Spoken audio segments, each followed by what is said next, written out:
से थोड़ा as an advocate संबंध हुआ था, क्योंकि कुछ कुछ कानूनी ऐसी बातें थी जिनको उनको जोधपुर से संबंधित थी। जोधपुर में जो सेंटर था, उस सेंटर में कुछ व्यक्ति थे जो ज्ञान में चलते थे, उनके संपर्क से वो उनको मेरे पास लाए थे, यहाँ के भाइयों को।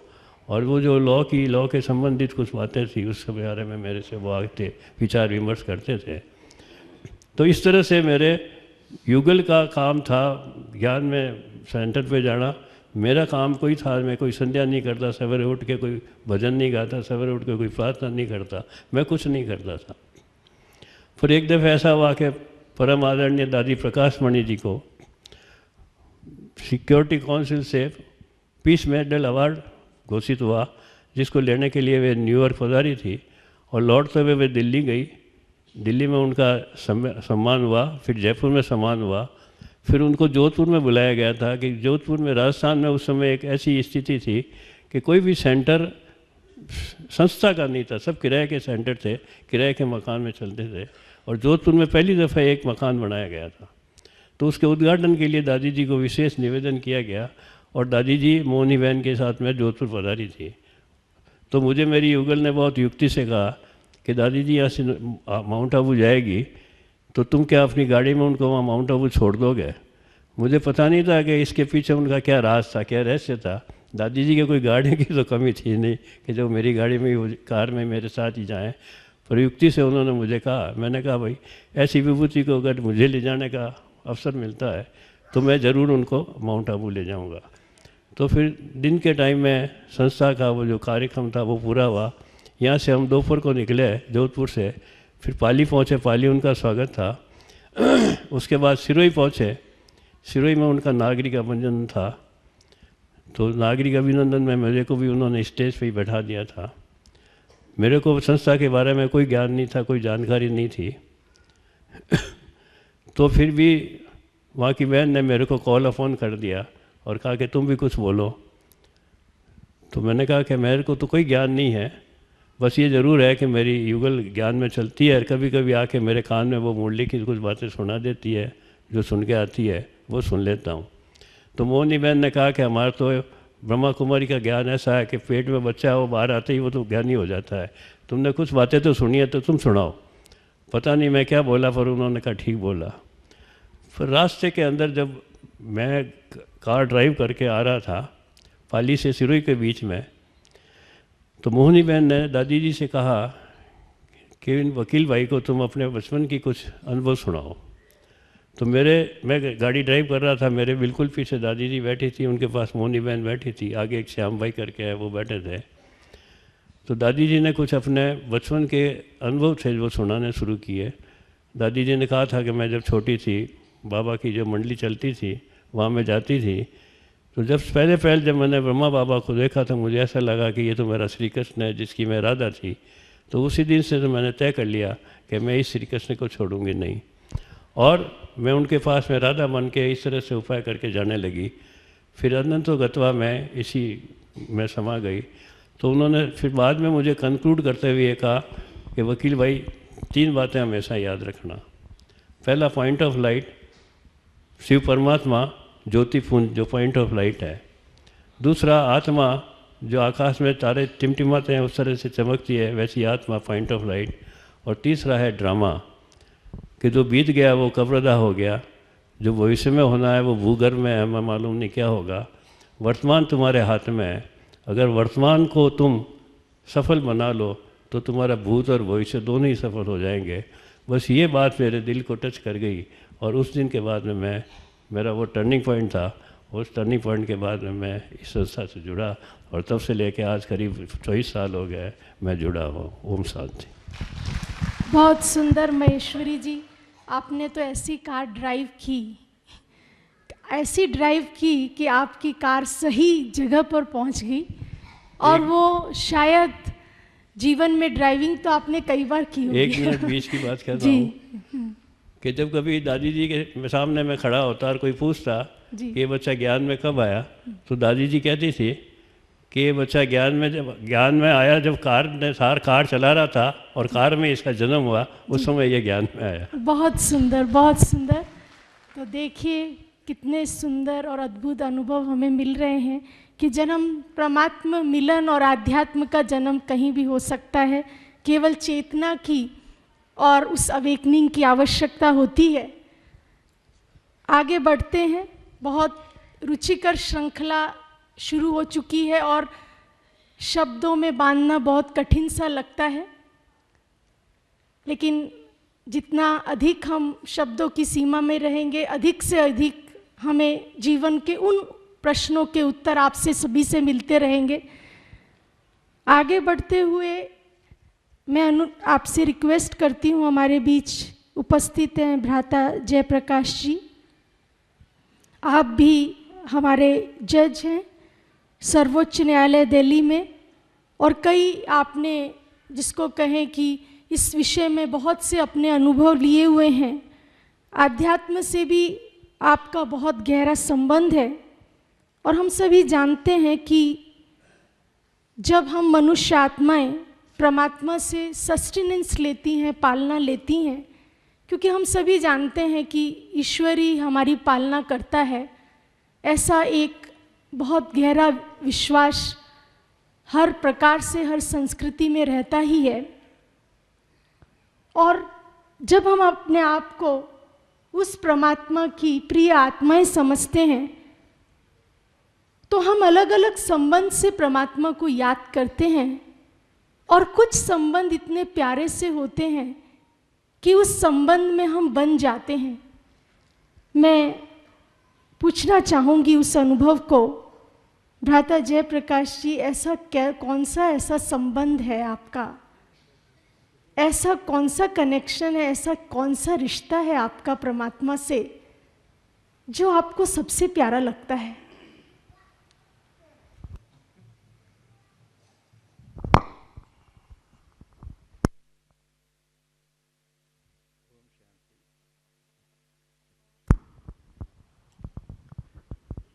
मंच पर सभी महानुभाव सज्जन, श्रोताओं में सभी महानुभावों को मेरा नमस्कार।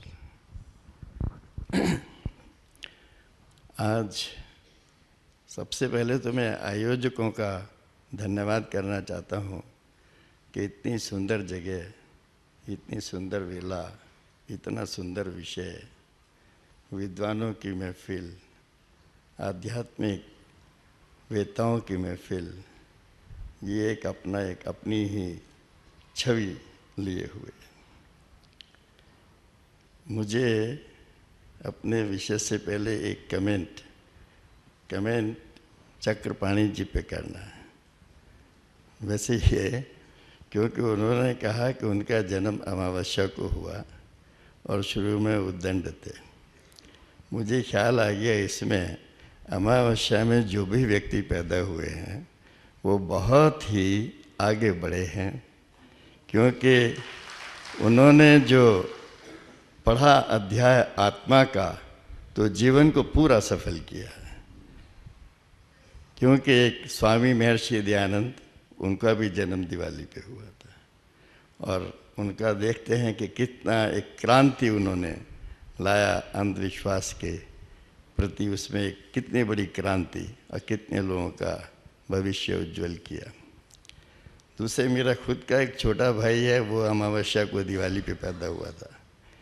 वो एक्सिस बैंक का वाइस प्रेसिडेंट है और बिल्कुल बना बनाया एक साधु है, एकदम किसी प्रकार के अपने, आप उसको देखेंगे तो ऐसा लगेगा ये प्रेसिडेंट एक्सिस बैंक का वाइस प्रेसिडेंट तो लगता ही नहीं है। तो ऐसे मतलब इनके बने बनाए देवता स्वरूप ये लोग आते हैं बन के, जो दिवाली के दिन पैदा होते हैं। रही बात उद्दंडता की, शायद उन्होंने चंचलता के लिए उद्दंडता का इस्तेमाल किया है। वो इसलिए कि उद्दंडता परिवर्तन कितना अब महान है, क्योंकि उद्दंडता का मतलब ये है कि बहुत एक्टिव, बहुत एक्टिव, बहुत एक्टिव। तो जो एक्टिव होता है वो बहुत बड़ा जिज्ञासु होता है, वो कहीं ना कहीं कुछ ना कुछ करेगा और एक दिन उच्च शिखर पर पहुंचेगा और लोगों को पहुंचाएगा। माफ़ करिए क्योंकि मैंने भी ये कमेंट करने की उद्दंडता की है। दूसरी बात, अब आती है बात अनुभव की और पालना की। थोड़ा से अनुभव ऐसे है कि बचपन से जिस स्कूल में पढ़ता था, दिल्ली के कमर्शियल हायर सेकेंडरी स्कूल, वहाँ हर विद्यार्थी के पास गीता होती है और सुबह प्रार्थना के समय 2 श्लोक, वहाँ के जो संस्कृत के टीचर होते हैं वो 2 श्लोक सभी विद्यार्थियों से उच्चारण करवाते हैं और फिर बाद में उसका वो अर्थ बताते हैं। तो लगभग 3 साल में गीता पूरी हो जाती है, क्योंकि स्कूलों में छुट्टियां बहुत होती हैं। तो वो बचपन में हम जेब में रखते थे। प्रार्थना के समय गीताएं चेक होती हैं कि किसके पास गीता है कि नहीं तो डंडे खाने पड़ते थे। तो इसलिए सब खो भी जाए तो भी, यह सबका जो है, मैं अपनी क्लास का एक मॉनिटर था, तो मैं सबकी गीताएं इकट्ठी करके एक अलमारी में रखता था और सुबह प्रार्थना के समय सबको बांट देता था। और वो काम शायद मैं अब तक कर रहा हूँ। बहुत सारी गीताएं जो हैं ऐसे निमित्त बन जाता हूँ बांटने के। तो लेकिन मेरे जो बात थी कि जब मैं बीकॉम फाइनल में आया, मतलब एज ऑफ डिस्कशन आई, श्री राम कॉलेज में हम पढ़ते थे, तो मन में अनेक प्रकार के कुछ अजीब अजीब प्रश्न उठने लगे कि हम संसार में क्यों आए हैं। इसका कारण क्या था इस प्रश्न का, कि खेलने के साथी अलग, पढ़ने के साथी अलग, कि कोई किसी से पूरी तरह से कोई साथ निभता ही नहीं है। परिवार में क्यों आए, किसी से स्वभाव नहीं मिलता। बाहर देखते हैं दुनिया में अनेक प्रकार की बातें हैं, तो भाई पता नहीं क्यों हमको ऐसी दुनिया में भेज दिया है, क्या पर्पज़ है इसका। तो ये एक हमने किताब पढ़ा, I.S. तामिनी, एक थियोसॉफिस्ट, फिलोसोफर, साइंटिस्ट हुए, was an engineer by profession. उन्होंने एक बात लिखी कि ट्रुथ को समझने के लिए, कि आउट ऑफ दिस, मतलब जो कितना सारा जो ब्रह्मांड है, हमने जो हमारे पास लॉन्ग चेरिस्ड आइडियाज़ हैं, बिलीफ्स हैं, हमारे विश्वास हैं, उनको जब तक हम एक तरफ नहीं रखेंगे तब तक हम ट्रुथ को एप्रिशिएट नहीं कर सकते। मतलब ट्रुथ को एप्रिशिएट करने के लिए, ट्रुथ को समझने के लिए हमारा माइंड बहुत ज़्यादा इंडिपेंडेंट होना चाहिए, वो किसी से भी इन्फ्लुएंस्ड नहीं होना चाहिए, एक बात। दूसरी बात, महर्षि दयानंद ने जो अपना सत्यार्थ प्रकाश लिखा है, उसकी भूमिका में एक सेंटेंस लिखा है कि मैंने इस ग्रंथ में सत्य का अर्थ करने की कोशिश की है, सभी विद्वानों को उचित है कि वो ऐसा ही करें। मतलब उनके कहने का तात्पर्य कि कोई मेरी इस बात से, जो कुछ मैंने इसमें लिखा है, एक प्रयास है सत्य को बताने का, मगर दिस में not be the final truth. तो लोग इससे बंधे नहीं, वो अपनी सत्यता को तलाश, कोशिश जारी रखें, अपनी बुद्धि से उसका परीक्षण करें। विवेकानंद जी ने लिखा है, truth is the constant search of man. ये एक लगातार हमारी निरंतर तलाश है कि अल्टीमेट ट्रूथ क्या है। तो इस प्रकार से जो हमारा पढ़ाई था तो चलता रहा वो सिलसिला। और एक बार जैसे जैसे हम आगे बढ़ते गए जीवन में, तो कांटेक्ट में आए एक ब्रह्मा कुमारी के कांटेक्ट में आए दिल्ली में। तो उनका प्रदर्शनी लगा था मेरे ऑफिस के आगे। प्रदर्शनी मैंने देखा तो उसमें उन्होंने कहा कि परमात्मा सर्वव्यापी नहीं है। अब ये मुझे